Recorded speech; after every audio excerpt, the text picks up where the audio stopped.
today's episode, we uncover shocking snake attacks, from a python demonstration in Texas that turned into a fight for survival, to a man's shortcut through Australia's deadly bush. But first, the horrifying story of a woman swallowed whole in Florida's Everglades. It was March 15th, 2015, in the dense subtropical wilderness of Everglades National Park, Florida, and the morning mist hung heavy over the remote backcountry of the Big Cypress region. The humid air carried the sounds of awakening wildlife as the sun struggled to penetrate the thick canopy of bald cypress and pond apple trees. This isolated section of the park, accessible only by airboat or on foot through treacherous swampland, existed on the very edge of civilization, where modern life collided with ancient wilderness. The area sat precariously on the border of an expansive sawgrass prairie, where open wetlands met the untamed hammock forests in an uneasy truce. Narrow boardwalks and muddy trails, carved by decades of park rangers and researchers, wound between towering trees draped in thick Spanish moss and strangling air plants. The undergrowth teemed with insects, small mammals, and reptiles that thrived in the perpetual humidity beneath the canopy. The boundary between maintained park areas and true wilderness was razor-thin, marked only by a few scattered research stations built on elevated platforms and the occasional airboat channel cutting through the perpetually flooded landscape. Ancient cypress trees, some reaching heights of over 100 feet, their massive buttressed trunks forming natural cathedrals. Shafts of golden sunlight filtered through the gaps in the leaves, illuminating patches of forest floor covered in decomposing vegetation and standing water. Mariah Davis, a 37-year-old wildlife biologist and experienced field researcher, had spent the last 8 years studying invasive species impacts in South Florida's ecosystem. Born in Tampa during the 1980s, she had witnessed the gradual invasion of Burmese pythons into what was once a balanced subtropical wilderness. Her weathered hands, scarred by years of handling wild animals and navigating through sharp sawgrass, told the story of a life spent documenting nature's changes. Standing 5'6", with the lean build of someone accustomed to physical fieldwork, Sarah was known throughout the research community for her encyclopedic knowledge of Everglades ecology. She could identify native species, track animal movement patterns by observing environmental signs, and navigate the maze-like waterways even in low visibility conditions. Her trained eyes, sharpened by years of spotting camouflaged wildlife among dense vegetation, could detect the slightest movement in the undergrowth. As a lead researcher for the University of Florida's Invasive Species Monitoring Program, Sarah worked tirelessly to document the python population's impact on native wildlife. The data from her field studies, though sobering, provided crucial information for conservation efforts. Her daily routine during field seasons had remained consistent for years: rise before dawn, prepare research equipment, and venture into remote areas to conduct population surveys.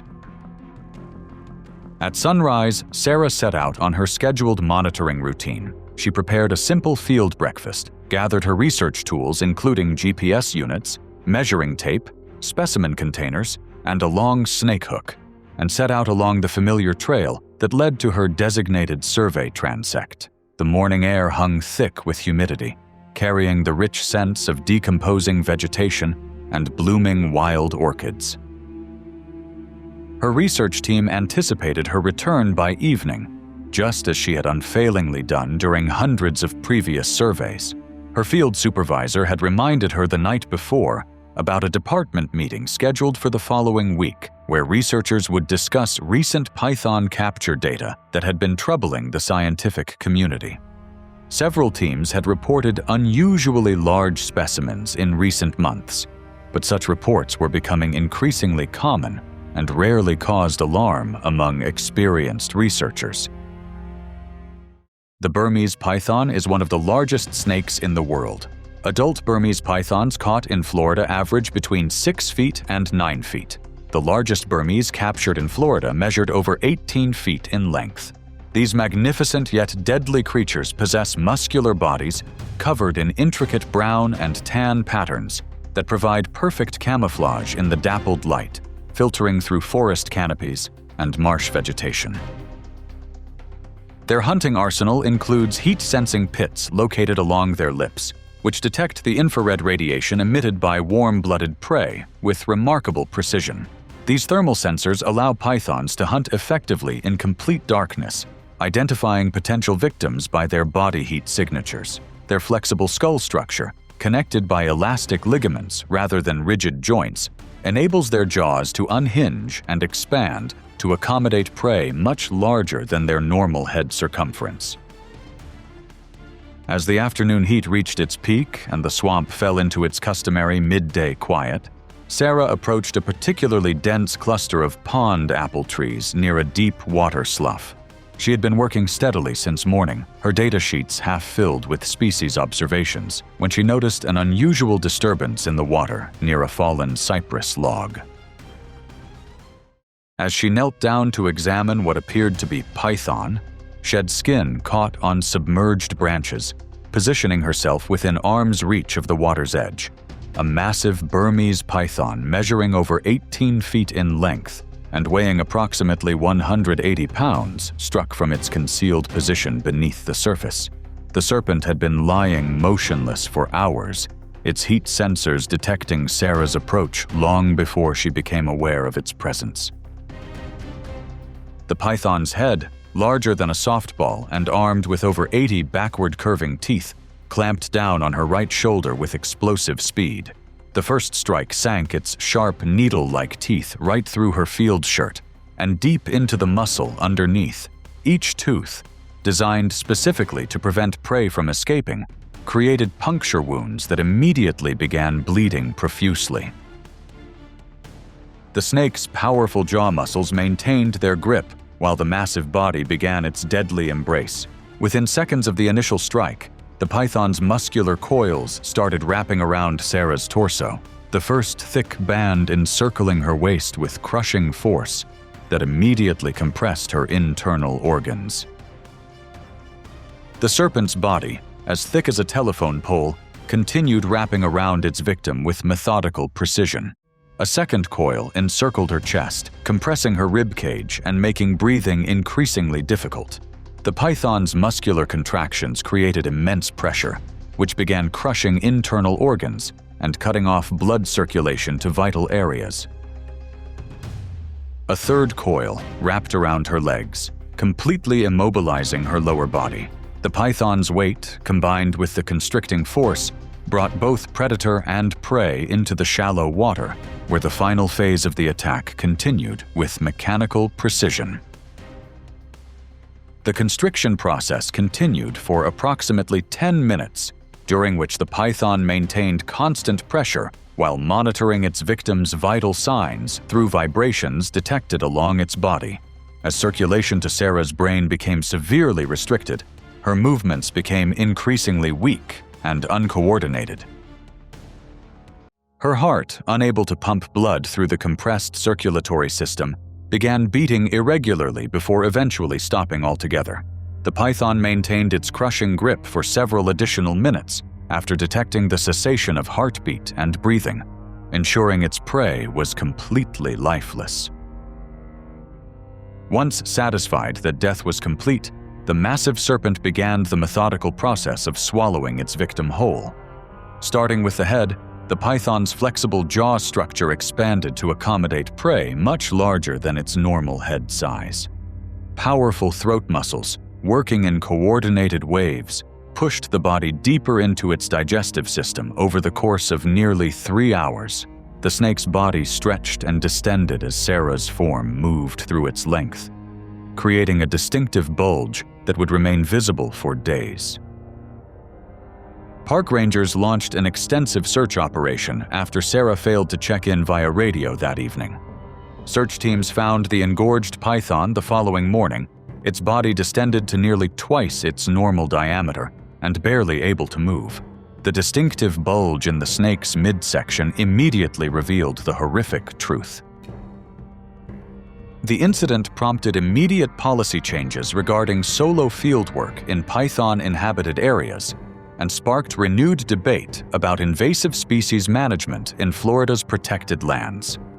The University of Florida implemented new safety protocols requiring researchers to work in pairs when conducting surveys in high-risk areas. Sarah's death proved how deadly a python can be in the wild, but in Texas, one would strike in front of a live audience. It was April 10, 2010, on the quiet outskirts of Brownsville, Texas, where the Rio Grande's backwaters met dense mesquite and palm. The humid air reeked of wet soil, and something massive waited silently in the brush.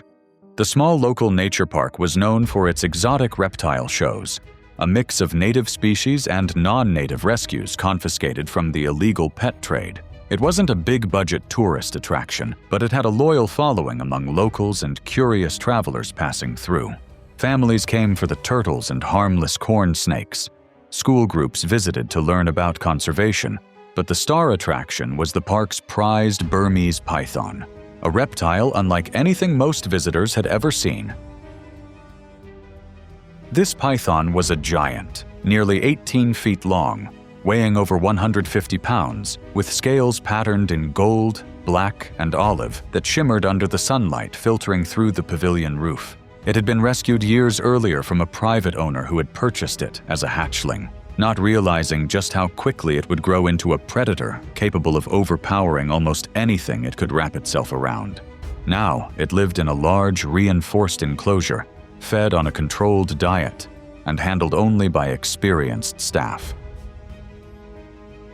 At the center of it all stood Daniel Harris, a 41-year-old wildlife handler with over a decade of experience. Calm, charismatic, and comfortable in front of an audience, Daniel had performed this routine dozens of times. He had an easy smile, a practiced patter, and the kind of confidence that made people trust him, even with a predator just feet away. The demonstration began as it always did. Daniel spoke about the python's origins in Southeast Asia, how it had been introduced to the United States through the pet trade, and why it had become one of the most notorious invasive species in Florida's wetlands. For emphasis, he knelt beside it, sliding his hands beneath one of its coils to show the density of the muscle. The snake lay still, tongue flicking lazily in and out, its head resting motionless on the platform. Daniel turned back to the crowd, answering a child's question about its diet, explaining how pythons can go weeks, even months, without eating after a large meal. Then, in less than a heartbeat, the stillness shattered. The python's head shot forward with blinding speed, striking Daniel's side. The movement was so fast that many in the audience didn't register what had happened until they saw the coils whip around his torso like thick, living ropes. His breath caught in a sharp gasp. The first constriction forced the air from his lungs in a wheeze. The second crushed ribs with an audible crack. The third began to collapse his chest cavity entirely. Gasps and screams erupted from the audience. At first, a few thought it might be part of the show, until they saw Daniel's face flush deep red, his eyes wide with panic. His arms strained to push the coils away, but the snake had already locked them to his sides, the muscles beneath its patterned skin rippling with terrible efficiency.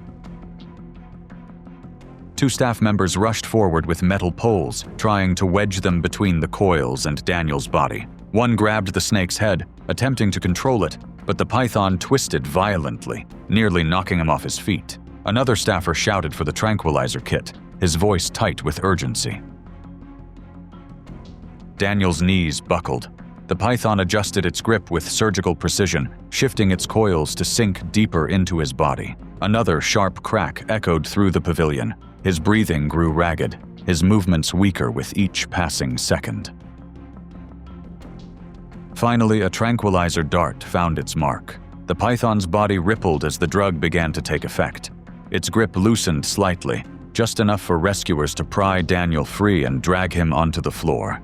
He collapsed, motionless, his chest heaving in shallow gasps.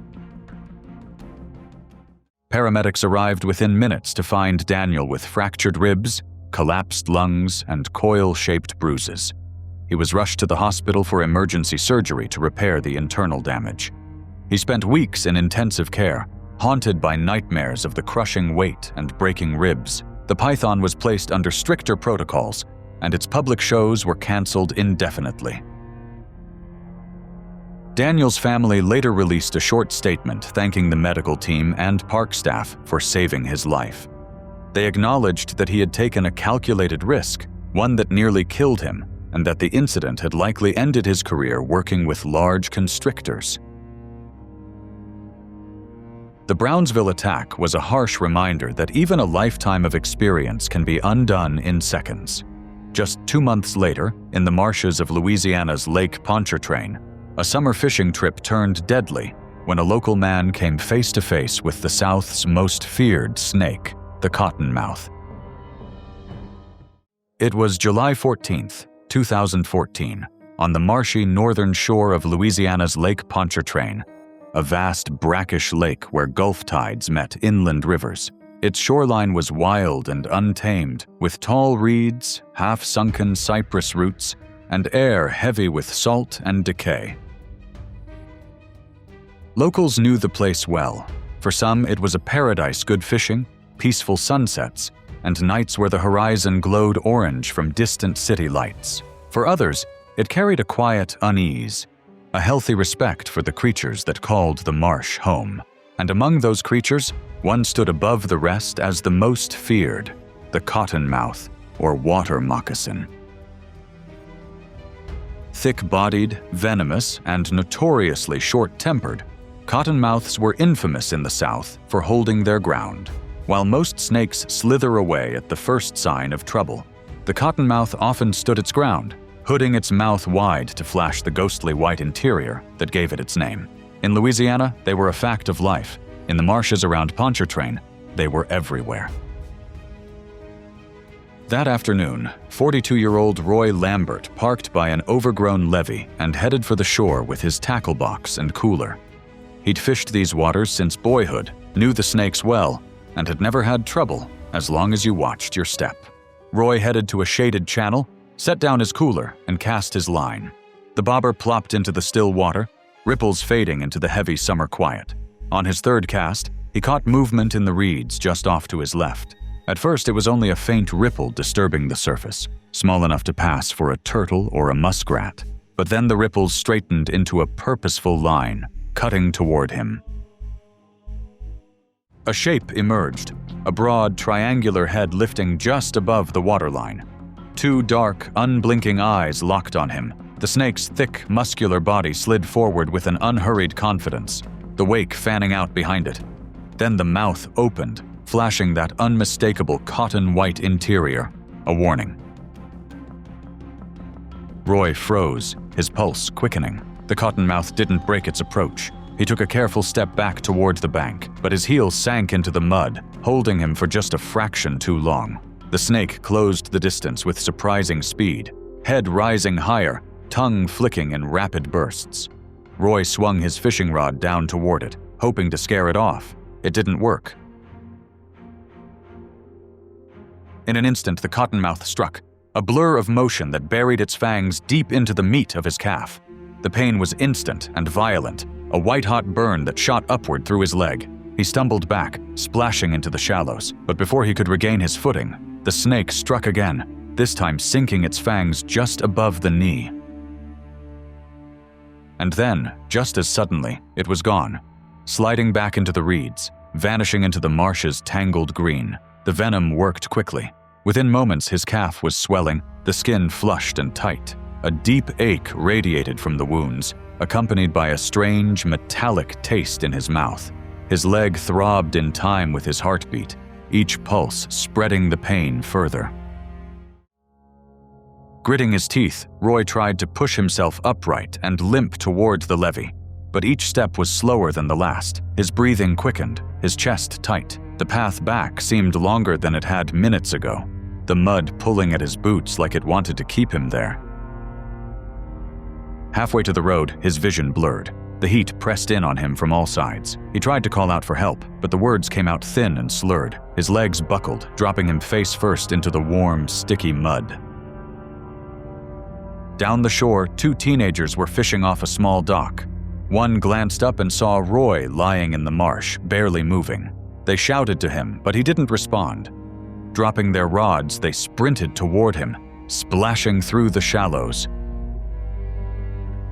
By the time they reached him, Roy's lips were blue and his breathing shallow. Paramedics arrived 20 minutes later, but his pulse was faint, and he was pronounced dead before reaching the hospital. The cottonmouth was never found. Word of Roy's death spread quietly among the locals. In bait shops and on back porches, people shook their heads and spoke in low voices. He was experienced, careful. If it could happen to him, it could happen to anyone. And in the snake-filled shallows of the lake, you weren't always the hunter. Sometimes you were the prey. Roy Lambert's death proved that snakes kill in many ways. In Bolivia, one man would learn that even without venom, a boa constrictor's strength can be just as deadly. It was December 10th, 2012, deep in the lowland forests of Bolivia, a place where the air felt heavy and alive, pressing down like a damp blanket. The canopy above was a living ceiling, a patchwork of emerald leaves swaying in the humid breeze. Down on the forest floor, sunlight struggled to break through, filtering into thin shafts that lit up clouds of drifting insects. Beneath the tangled green was another world entirely, one ruled by predators, some killed with teeth and claws, others with stealth and muscle, and some with coils so powerful they could silence even the strongest prey. For the 26-year-old Javier Ortega, this wilderness was not a place to fear. It was home. Born and raised in a small village near the Rio Mamoré, he had grown up navigating the slow, muddy waters in dugout canoes, fishing for piranha and catfish, and hunting small game in the surrounding forest.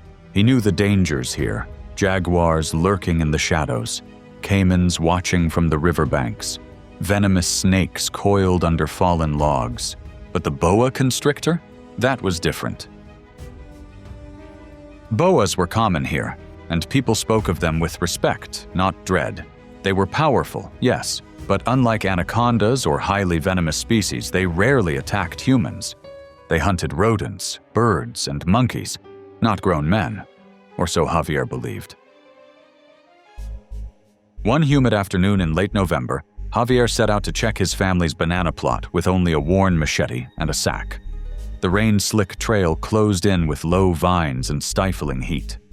Near a bend in the path, he paused to rest, leaning on the worn wooden handle of his machete. That's when it struck.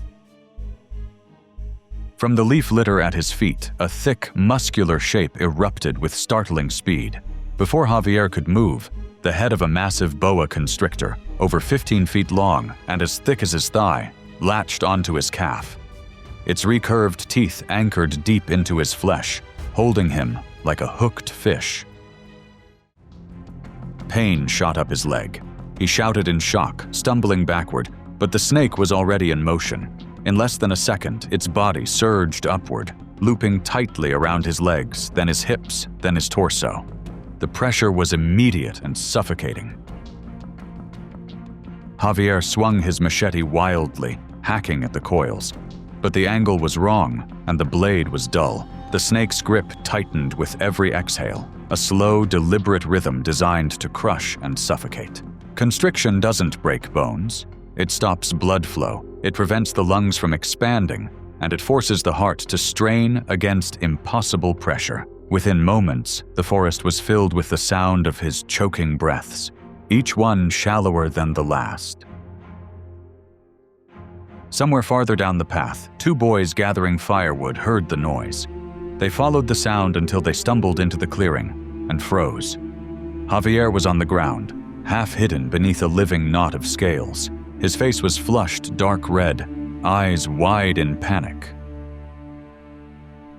One of the boys bolted back toward the village, shouting for help. The other stayed, yelling and throwing sticks at the snake in a desperate attempt to distract it.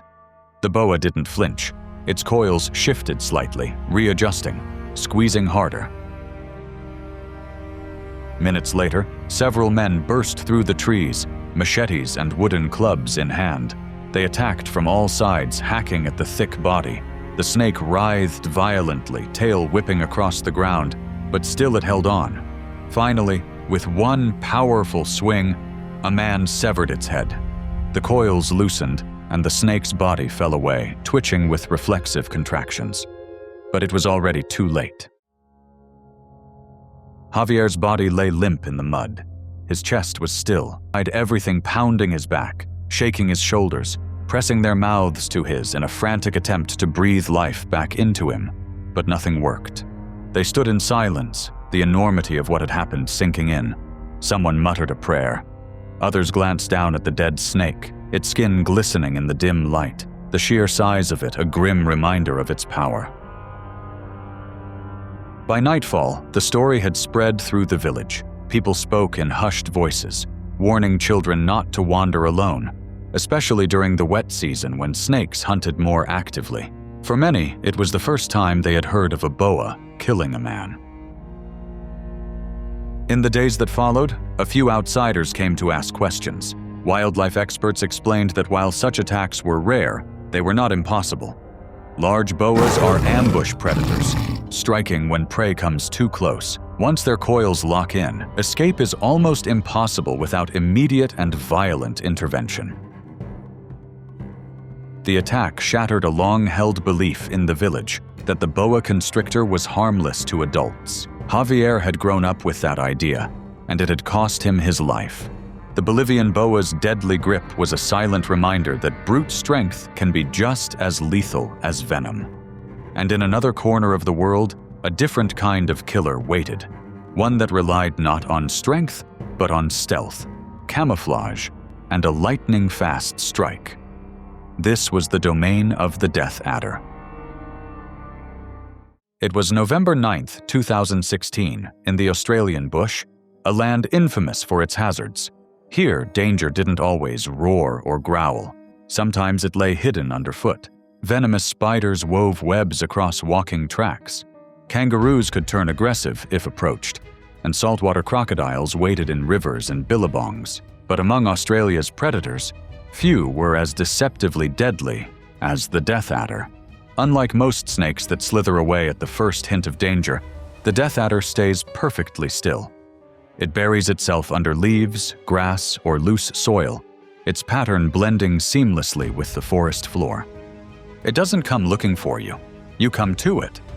And when you do, you're already in its strike zone. 42-year-old Mark Turner knew the bush better than most. Born and raised in Queensland, he had grown up exploring creeks, fishing in remote streams, and camping beneath eucalyptus trees. Friends often joked he was part kangaroo, agile, comfortable, and completely at home in the wilderness. On this day, he'd set out for a solo bushwalk near the Sunshine Coast, keen to enjoy a quiet afternoon before summer's heat became unbearable. The walking track he chose wasn't popular. It wound through dry eucalyptus woodland, the ground littered with brittle leaves and fallen branches, the smell of warm earth mixed with the faint tang of eucalyptus oil in the air. The only sounds were the crunch of his boots and the occasional call of a kookaburra echoing through the trees. It was late afternoon when Mark decided to take a shortcut. He spotted a faint, narrow trail veering off the main path toward a creek bed he knew well. It would shave 20 minutes off his walk, he thought. But this trail was different. No clear edges, just patches of leaf litter and sun-bleached twigs, the kind of cover in which an ambush predator could vanish completely. Just a few steps in, it happened. Something sharp and heavy clamped onto his lower leg with shocking force. The strike was so fast, his brain barely processed the movement. He looked down and saw it, a thick-bodied snake, short-tailed, its triangular head still buried in his calf.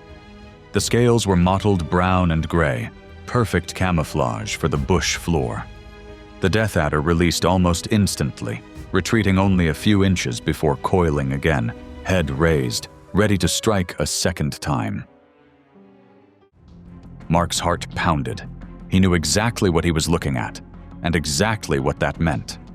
Death adders are among the fastest strikers in the world, capable of hitting in less than 0.15 seconds. Their venom is a potent neurotoxin that attacks the nervous system, paralyzing muscles, including those that control breathing. Without treatment, Death can come in just a few hours. He backed away slowly, never taking his eyes off the snake. His backpack slid from his shoulders into the dirt. For a brief, irrational moment, he thought about sucking out the venom, but a memory from a long-ago first aid course stopped him. That was a myth. What he needed was to keep the venom from spreading. His hands shook as he tied his shirt around the bite, hoping to slow the venom, but the real problem was getting out. The shortcut had seemed like a good idea minutes ago, but now it was a trap. He was more than a kilometer from the main track, with no cell signal and daylight slipping away. He started moving, forcing one foot in front of the other. Within 15 minutes, the feeling in his leg was gone, replaced by a deep, cold numbness. By 30 minutes, he noticed his tongue felt thick, his speech slurred, though there was no one there to hear it. His arms began to feel heavy, his steps uncertain. When Mark didn't return, his wife called a friend, who found his car at the trailhead and alerted emergency services. The search team found him just 200 meters from the main trail, lying on his side. His eyes were open but glassy, his limbs unmoving. His breathing was shallow, skin pale and clammy. Paramedics worked quickly, administering anti-venom on the spot before rushing him to a hospital in Brisbane. Later, doctors confirmed the bite had delivered a full envenomation, enough venom to kill an adult in less than 6 hours without treatment. Mark had been lucky, very lucky. He spent days in intensive care on a ventilator as the neurotoxins slowly worked their way out of his system. Even after the paralysis faded, he needed weeks of rehabilitation to regain muscle strength. These harrowing encounters show that snakes, whether massive constrictors or venomous ambushers, are masters of their craft, perfectly evolved to kill with terrifying efficiency. From dense jungles to rural farmlands, they strike without warning, reminding us that in the wild, survival is never guaranteed. Every victim's story is a sobering testament to nature's raw power, and to the fact that even the most experienced or cautious can fall prey when the hunter becomes the hunted. Thanks for tuning in. If you enjoyed this video, you're going to love the one waiting for you on the end screen. Go check it out, and I'll see you there.